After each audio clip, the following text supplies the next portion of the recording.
Hello everyone, my name is Gauri and I am an intern at LEXIS and Company. So my topic for today's discussion is maintenance under Hindu law. In today's discussion, we are going to discuss what is maintenance under Hindu law, and second, the very common questions which we come across while dealing with maintenance under Hindu law. To start with, I would like to focus on what is maintenance. At the very basic definition of maintenance is anything which is necessary comes under maintenance. Now, what actually necessary includes of necessary like food, clothing, residence, education, medical attendance, and treatment. And in case of unmarried daughter or son, also the reasonable expenses of and incident to her marriage. Maintenance. The idea of maintenance comes along with the idea of the head of the family. In our family or in any other family, there is always one head who is responsible to handle or to maintain each and every member of their family. In our Indian society, if we take an example of, then we are believed to be a part of patriarchal society, and in our society the men used to be the head of the family, right? So ideally, it was always the guy who used to be the manager of the joint family, and it was his responsibility to maintain not only his wife but also his children, his parents, and everybody else who comes along with it. In case if the guy has a brother and if he has died, then even his wife and his children will be responsibility of the manager of the joint family. So this is how the whole idea of maintenance was started. Okay, so under Hindu law, there are three main acts which deal with maintenance. First one is Hindu Marriage Act of 1955. Section 24 and 25 deals with maintenance under Hindu law. Second is Hindu Adoption and Maintenance Act of 1956, under which section 18 particularly deals with maintenance under Hindu law. Third is Code of Criminal Procedure of 1973, under which section 125 deals with maintenance under Hindu law. Who can claim maintenance?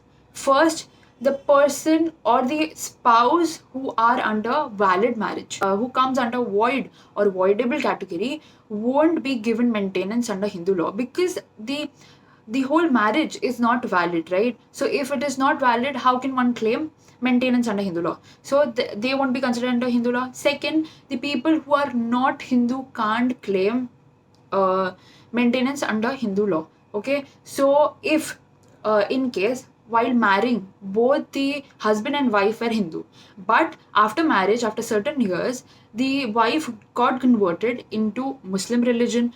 Now she is claiming maintenance under Hindu law. She can't do that even if she was Hindu while marrying that person, but now she has converted herself into some other religion.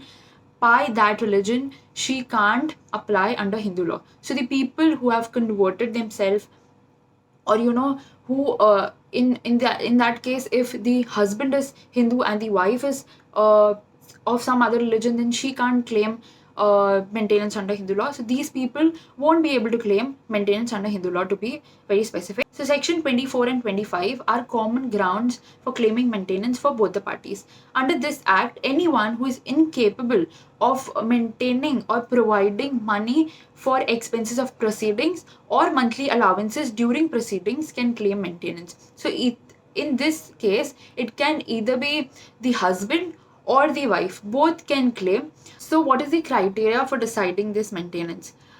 Before even giving the decree, within 60 days, the court will decide who is going to pay the interim maintenance of the other person. For that, the court will see the respondent's income and property, the applicant's income and property. After seeing everything, the whole criteria and the conduct of parties, it will be then decided who is going to pay for whom.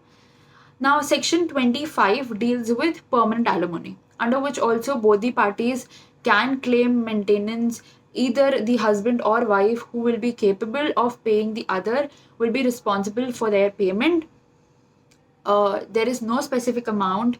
It will vary from party to party, as I have said earlier. it will be again dependent on the status of the parties, by which the court will decide who will pay whom and how much they will pay. It will be decided even before giving the decree. So Section 18 of Hindu Adoption and Maintenance Act deals with a right of a Hindu woman to claim maintenance from a husband for entire life. This will be decided by the civil court and not the matrimonial court. So now Section 125 or of Code of Criminal Procedure deals with interim maintenance again, under which the wife will be able to claim maintenance. This will be interim maintenance, not permanent alimony. This is to provide speedy justice in case of desertion by husband, or the husband has left the wife with any negligent reason, or when he was supposed to maintain her. So now the question comes, if the woman is applying for Section 125, can she claim maintenance under Section 18 of Hindu Marriage and Adoption Act? Then the answer to this question is yes. All these sections are independent, and if a wife wants, she can claim maintenance under any of these sections. The husband will be still liable to pay her. Now the question of maintenance will be very common. He needs to pay her, but the quantum will differ. If she has included Section 24 or 25 and also she is applying for Section 18, then the quantum or the judge will take into account both of these sections, and under which he will decide one particular amount to pay for the husband to his wife. Next question is, if the wife is capable of handling herself, or she is capable of maintaining herself, can she will be still able to claim maintenance? Then the answer to this question is again yes, she will be still be able to claim maintenance under Hindu law, because the question of her earning doesn't come into the picture. It is still the moral responsibility of the husband to maintain her. Next question is, what happens if the husband dies during this whole process? If the husband is dead, and who will be the co-partner of the husband will be liable to pay the wife for the maintenance. Let's take an example. What happens if the wife has cheated on the husband and the decision has come in the favor of the husband?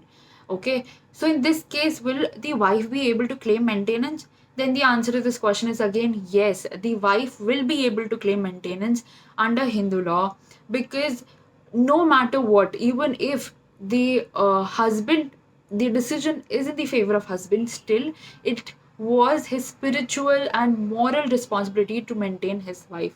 No matter what happens, no matter whatever she does, it will still be his responsibility to maintain her even after the marriage ends. The husband needs to maintain his wife until unless she doesn't get remarried to some other person.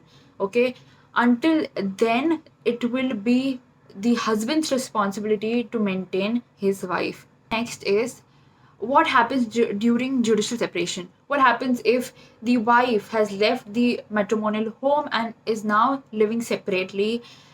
Can she still claim maintenance? Then yes, she can still claim maintenance. In that case, the husband needs to pay for his property, for her property where she's staying, as well as her maintenance. So everything in this case, it depends on the circumstances of the case, and also what is the status of the husband or the wife.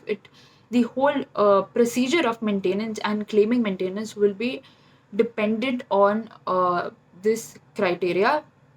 These were some of the very common questions and the whole concept of maintenance under Hindu law. I hope that I was able to answer a few of your questions, and don't forget to subscribe to this channel.